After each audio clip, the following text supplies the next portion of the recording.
அனைவருக்கும் வணக்கம். நேற்றைய பதிவில் நாம் சில ஜாதக குறிப்புகளை கேட்டிருந்தோம். இவங்களுக்கான பலாபலன்களை இன்றைக்கி நாம் சொல்லியிருந்தோம். அந்த அடிப்படையில் வித்யா அவங்களுடைய ஜாதகப்படி 25/10/1987 காலை 1:10 இவங்க பிறந்திருக்காங்க. இவங்களுக்கு தற்போதைய வயது 37 வயது 21 நாட்கள் ஆயிருக்கு. விருச்சிக ராசி, விசாகம் 4ஆம் பாதத்தில் பிறந்திருக்காங்க. இவங்களுக்கு ஆண் குழந்தை எப்போ பிறக்கும்னு கேட்டிருக்காங்க. தற்போதைய சூழ்நிலையில் இவங்களுக்கு அர்த்தாஷ்டம சனி நடந்துட்டுருக்கு. சூரியனும் குருவும் வீக்காக இருக்காங்க. ஸோ இவங்க சூரிய வழிபாடு எடுக்கும்போதும் குருவுக்குரிய திருச்செந்தூர் தலத்துக்கு சென்று வரும்போதும் இவங்களுக்கு ஆண் குழந்தை பிறக்கிறதுக்கான வாய்ப்பு இருக்குது. மேலும் குருவையும் சூரியனையும் பலப்படுத்துறதுக்கு கனக புஷ்பராக மோதிரமும் சூரியனுக்கு மாணிக்கங்கள் பதிச்ச மோதிரங்களையும் அணிஞ்சிக்கிறது இவங்களுக்கு மேலும் நன்மையை கொடுக்கும். அடுத்ததாக நாம் பார்க்க போகிறது ஜனனி அவங்களுடைய ஜாதகம். 27/3/2003 2:40 பிறந்திருக்காங்க. இவங்களுடைய ஆரோக்கியத்தை பற்றி கேள்வி கேட்டிருக்காங்க. இவங்களுக்கு 21 வயது 7 மாதம் 18 நாட்கள் தான் ஆயிருக்கு. மகர ராசி, இவங்களுக்கு புதன் வீக்காக இருக்குது. மகர லக்னம், மகர ராசி. ஸோ லாபஸ்தானத்தில் இவங்களுக்கு கேது இருக்குது. இவங்களுடைய சுகஸ்தானாதிபதினு சொல்லக்கூடிய செவ்வாய் இவங்களுடைய விரயஸ்தானத்தில் இருக்குது. ஸோ இவங்களுக்கு உடல்நிலை ஆரோக்கியத்தில் கொஞ்சம் பின்தங்கிய நிலை இருக்குது. அதற்கான காரணம் கடந்த சில வருடங்களாக இவங்க இருந்தது எல்லாமே 7 சனியோடைய ஆதிக்கத்தில்.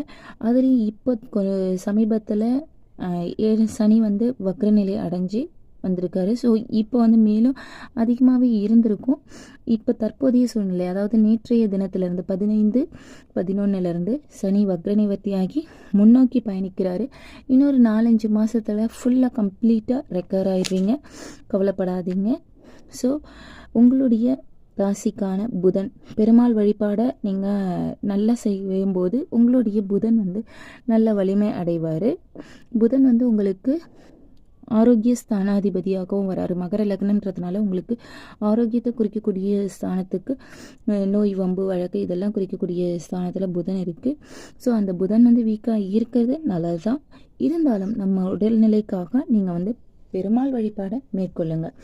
அடுத்தது மாலதி ஸ்ரீனிவாசன், 15/6/1948. இவங்களுடைய பேர குழந்தை 10th படிக்கிறாப்புல.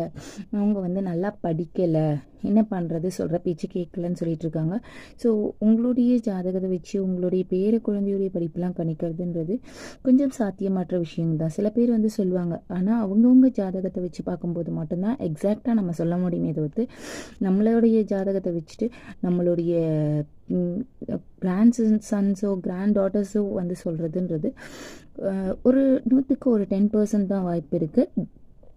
ஸோ நீங்கள் என்ன பண்ணுறீங்கன்னா உங்களுடைய கிராண்ட்சன், அதாவது உங்களுடைய பேர குழந்தையுடைய யூனிஃபார்மோ இல்லாட்டி ஏதோ ஒரு ட்ரெஸ், போட்ட ட்ரெஸ்ஸை அப்படியே தண்ணியில் டிப் பண்ணுங்கள். எந்த சோப்போ எதுவும் போடாமல் அப்படியே டிப் பண்ணிவிட்டு அப்படியே காயப்போடுங்க. இப்படி கூட செய்யாதீங்க.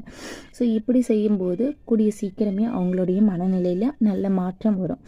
அடுத்ததான் நம்ம பார்க்க போகிறது ராஜலக்ஷ்மி அவங்களுடைய ஜாதகம். 1/7/1981 காலையில் 8:30 பிறந்திருக்காங்க. இவங்களுடைய குழந்தை பாக்கியத்தை பற்றி கேட்டிருக்காங்க. 43 வயசு 4 மாதம் 15 நாள் ஆயிருக்கு. மிதுன ராசி, மிருகசிரிஷபம் நட்சத்திரத்தில் இருக்காங்க. இவங்களுக்கு குரு பலம் இல்லை.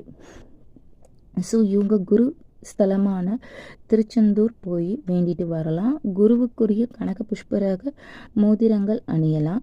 இவங்களுக்கு கண்டிப்பாக குழந்தை பாக்கியம்ன்றது இருக்குது. கவலையே படாதீங்க, நிச்சயமாக உங்களுக்கு குழந்தை பாக்கியம் இருக்குது. 10ஆம் அதிபதி 11வது வீட்டில் இருக்காரு. இந்த 10ஆம் அதிபதி 11வது வீட்டில் இருக்கிறத குரு பார்க்குறாரு. ஸோ அப்போ உங்களுக்கு கண்டிப்பாக குழந்தை பாக்கியம்ன்றது இருக்குது. ஸோ கவலைப்படாதீங்க, குருவை பலப்படுத்திக்கிறதுக்கான முயற்சியை செய்யுங்க. அதாவது திருச்செந்தூர் போயிட்டு வாங்க. குருவிற்குரிய கனக புஷ்பராக மோதிரம் அணிந்து கொள்ளுங்கள். அடுத்தது தாரணி. இவங்க 10/7/1992 பிறந்திருக்காங்க. காலையில் 8:05 பிறந்திருக்காங்க. இவங்களுக்கு ஜாபை பற்றி கேட்டிருக்காங்க.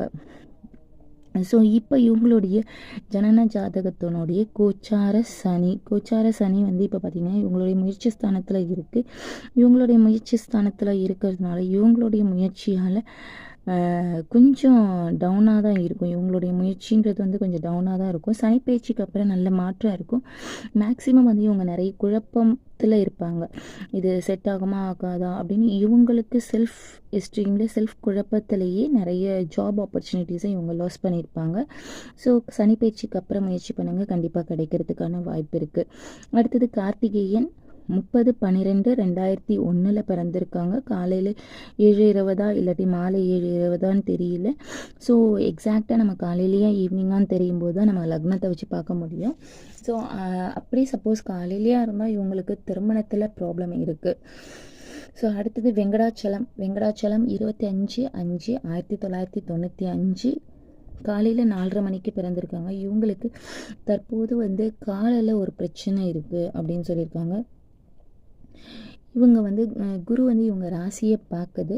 ஸோ இவங்களுக்கு தற்போது வந்து விரய சனி நடந்துகிட்ருக்கு. 7:30 சனி தொடங்கிருச்சு. 7:30 சனி தொடங்கி தான் இந்த 2.5 வருஷ காலம் போராட்டமாக தான் இருந்திருக்கும். ஸோ அதனால் இவங்களுக்கு இந்த பாதிப்பு இருக்குது. ஸோ ஜனன செவ்வாயும் கோச்சார சனியை பார்க்கறதுனாலையும் இந்த பிரச்சனைகள் ஏற்பட்டிருக்கு. ஸோ இவங்களுடைய ஜாதகத்தில் குரு, சுக்கிரன், சூரியன், புதன் இவங்க எல்லாருமே வலு இல்லாமல் இருக்காங்க. ஸோ இவங்க கனக புஷ்பராக மோதிரம் போட்டு இவங்களுடைய ராசி அதிபதியான குருவை வழிபடுத்திக்கிறது ரொம்ப ரொம்ப நல்லது. அதே நேரத்தில் இவங்க அம்பிகை வழிபாடு எடுத்துக்கணும். சூரிய நமஸ்காரம், சூரிய வழிபாடுன்றது கண்டிப்பாக இருக்கணும். மலை பிரதேசங்களில் இருக்கக்கூடிய ஒரு சிவன் ஸ்தலங்களுக்கு போயிட்டு வர்றது நல்லது. பெருமாள் வழிபாடையும் இவங்க தொடர்ந்து செஞ்சாங்கன்னா கண்டிப்பாக இவங்க வாழ்க்கையில் நல்லா இருப்பாங்க. அடுத்தது ஸ்வேதா வந்து 14/8/2000 பிறந்திருக்காங்க. காலையிலையா ஈவினிங்கானு நமக்கு சொல்லலை. இவங்களுடைய ப்ராப்ளம் என்னென்னு நமக்கே தெரியும்னு சொல்கிறாங்க. So we are astrologers, not god.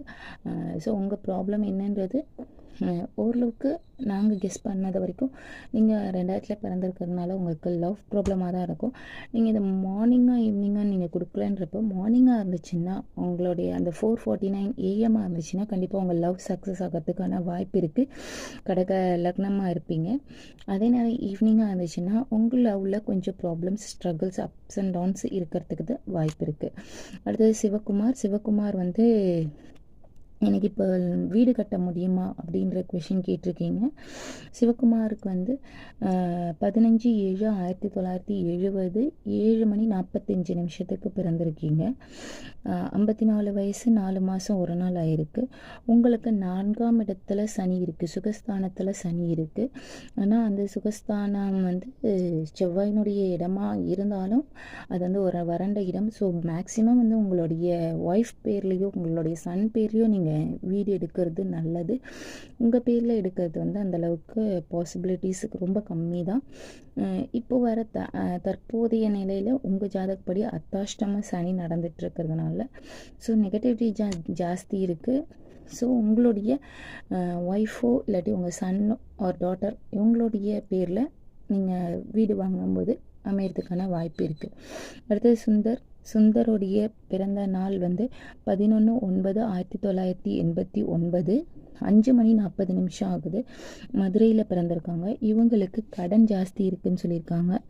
So லக்னாதிபதி குரு வந்து வலிமை இல்லாமல் இருக்குது, சூரியனும் வலிமை இல்லாமல் இருக்குது. ஸோ இவங்களுக்கு வந்து 2ஆம் அதிபதி உச்சம், 11ஆம் அதிபதி உச்சம், 2-11க்கு அதிபதி உச்சமாக இருக்கிறதால தனத்துலேயோ லாபத்துலேயோ இவங்களுக்கு குறைவே இருக்காது. அதனால் கண்டிப்பாக இவங்களுக்கு கடன்றது குறைஞ்சிரும். இவங்க வந்து சூரியனையும் குருவையும் பலப்படுத்திக்கணும். ஸோ அதுக்கு வந்து ஒன்று திருச்செந்தூர் போயிட்டு வரணும், சிவ வழிபாடுகளை மேற்கொள்ளணும். மாணிக்கம், கனக புஷ்பராகம் இந்த மோதிரங்களை வாங்கி அணியும் போது இவங்களுக்கான பலன்கள், கடன் குறையிறதுக்கு வாய்ப்பு இருக்குது.